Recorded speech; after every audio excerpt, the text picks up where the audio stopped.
Hey, this is Doug, aka Commander Bacon with His Way Homestead. Today, I'm going to do something that everybody's been asking for. So today I'm going to show you the quail cages that I built. I hope you like them.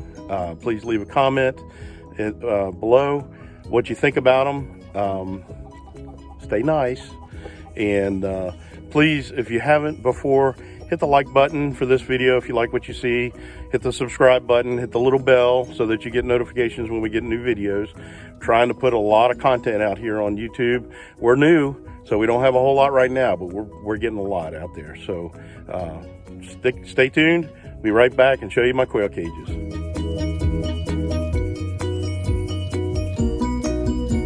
All right, I want to show you guys my quail cages that I built. I watched a lot of YouTube videos. Slightly Rednecked. He's a great guy, great YouTuber, lots of information about quail. He had a design for his quail cages. I did something a little bit different. I'm a mechanical engineer by trade, so I probably over-engineered it, over-complicated it, like most engineers do, but that's okay. So I'm going to show you first the brooder cage. So what we've got here is just a box. Basically, I took 2x4s. Can't hardly see it. I took 2x4s and ripped it down into 2x2s. Actually, true 1.5 inches by 1.5 inches. I did half lap joints on everything, and I used this 1-inch square wire on the top and sides, and then the bottom, which is pretty cool. You can see this floor. You can actually pull that out. It's got half-inch wire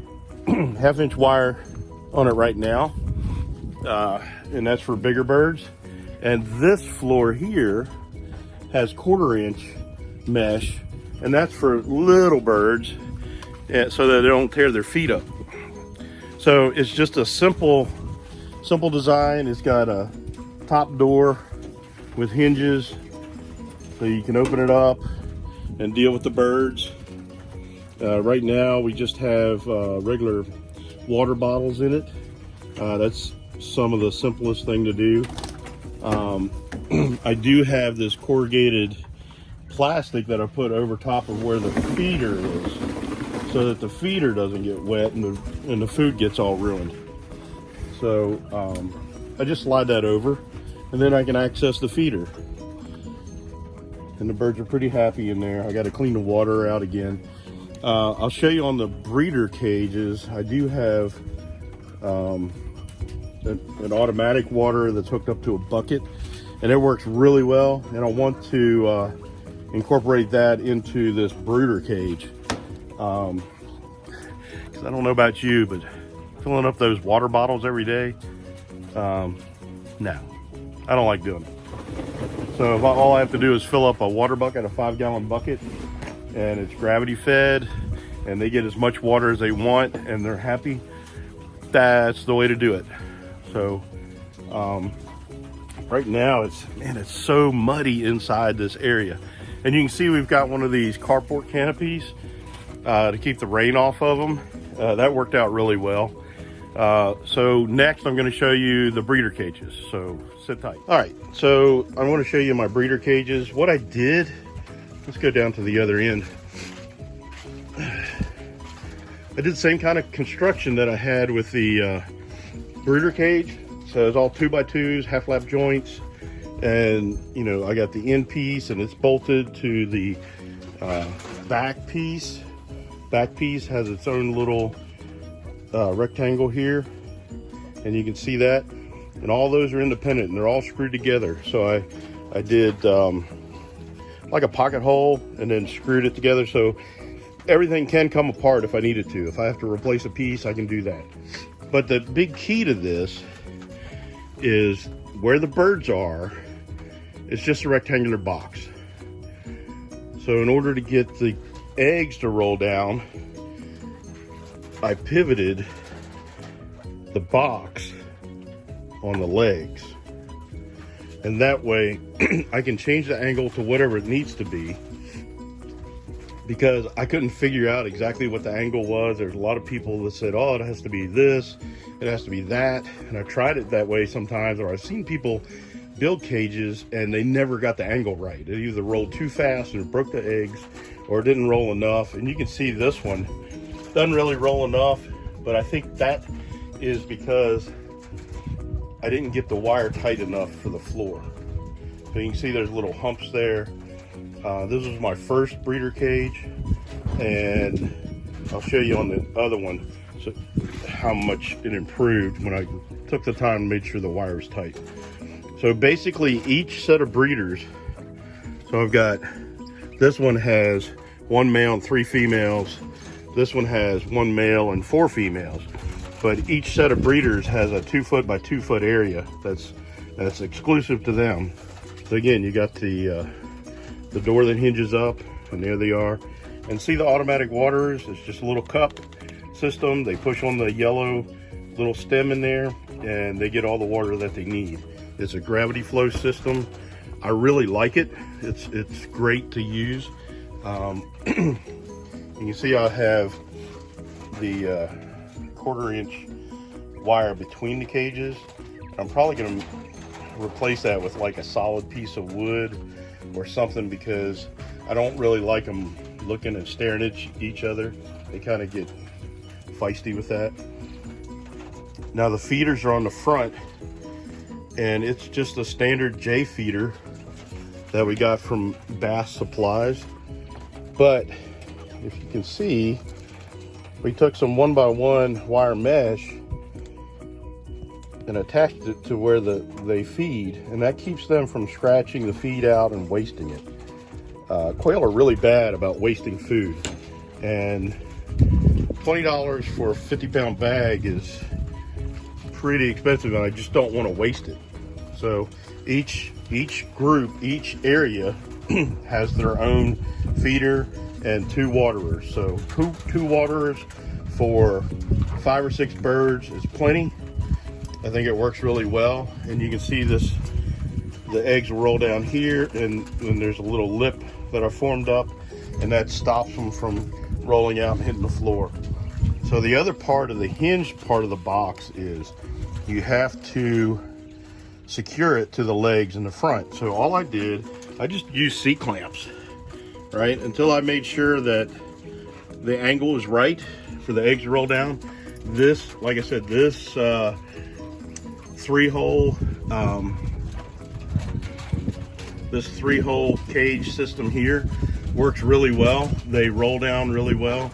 The floor is pretty tight, and I think that helps a lot. So both of them are just C-clamped. My plans were to later put like a carriage bolt through it and really lock it down. But let's take a look at the watering system. So here's a bucket. It's hanging off the canopy, and that works out really well. So every now and then I'll just fill the bucket up with water. So I've got a shut off here in case I need to do something with the watering line. I can shut it off of the bucket, and the whole bucket doesn't dump out of water. So that works out really good. So then it comes down into here, and all these joints are not glued. It's just gravity feed. There's no real pressure on it. There's no need to glue the joints. So I just zip tied them to the cage, and that works really good. Figured out the height that I needed, and that worked out awesome. Now, because of how I built these cages, I have a connector between the 2 waterers, right? So it comes down off of this one, does a little loop with hose, and ties into this one.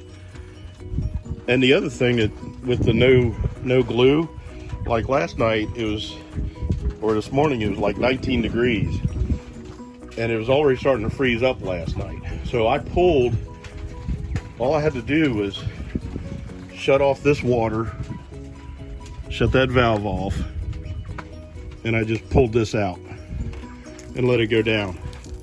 Okay, so what that did was I drained the system, and I kept any of the PVC from actually busting, because PVC, when it freezes, it'll bust, and then you've got a big mess on your hands. So along with that, I've got a shutoff valve back here that just drops it to a hose down to the ground, and I can drain the whole system if I want to. So that makes it really simple, really easy. Like I said, we've got 5 sets of breeders, and we've got some brand new jumbo quail, jumbo wild quail from My Shire Farms that we just hatched out. I'll include a quick little video of the 2-week-old quail that's in our kitchen, in the brooder in there. But all these breeders will go once those jumbo wilds are fully ready to breed. And those are grow outs, and they're about 7-8 weeks. Some of them are laying eggs already. They're gonna go as well. So probably what we're gonna do is, I want to keep my egg production up because we're starting to pickle and sell pickled eggs. So I'll keep these breeders, probably process all those for meat. And I think there's like 30 in there. So they're really a little overcrowded. I don't like having that many birds and that small. That's a 2x4 area. This is a 2x4 and the other one's 2x6. So each of the breeders have a 2-foot by 2-foot area that they live in. So I've seen on a lot of Facebook newbie quail pages and everything, people, show me your quail cage, show me your quail cage, show me your quail cage. So here's my quail cages.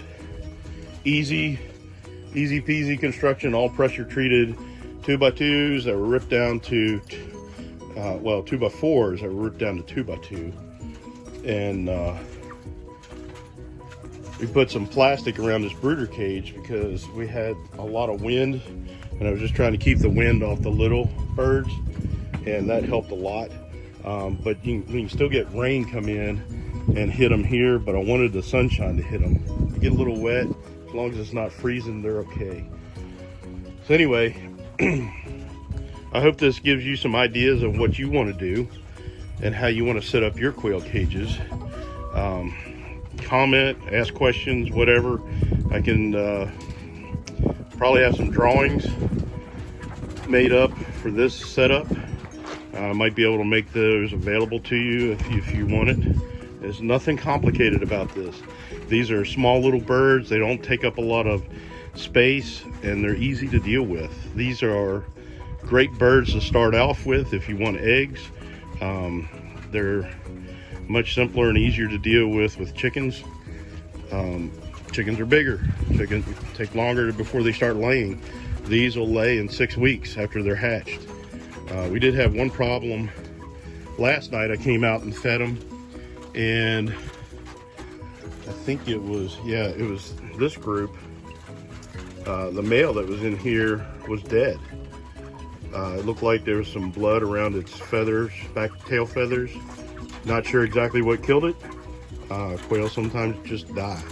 So I took one of the males from the grow out cage and put it in here to keep them going. We're not going to really be that concerned about fertilized eggs at this point because these are all going to go away. We're not going to hatch out any more of these eggs. We're going to use the jumbo wild eggs, hatch them out, and build up our flock with that. So I hope this helps you out. It's different than what I've seen most people made.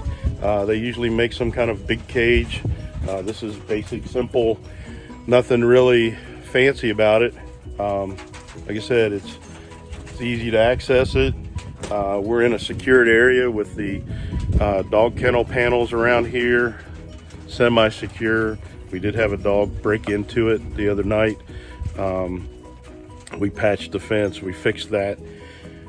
So I don't have any locks or anything on these. It just raises up. I took a piece of aluminum angle to make it rest down on it. So all you have to do is reach in and grab the frame, and it'll raise up. And it's really simple, easy, simple, nothing complicated about it. So if you have questions, comments, leave a comment below. I try to answer every comment or reply in some way. So I'll get back with you. All right, so that's it for the quail cages. I hope y'all enjoyed that, and Don't forget, his way is the best way. Have a great day.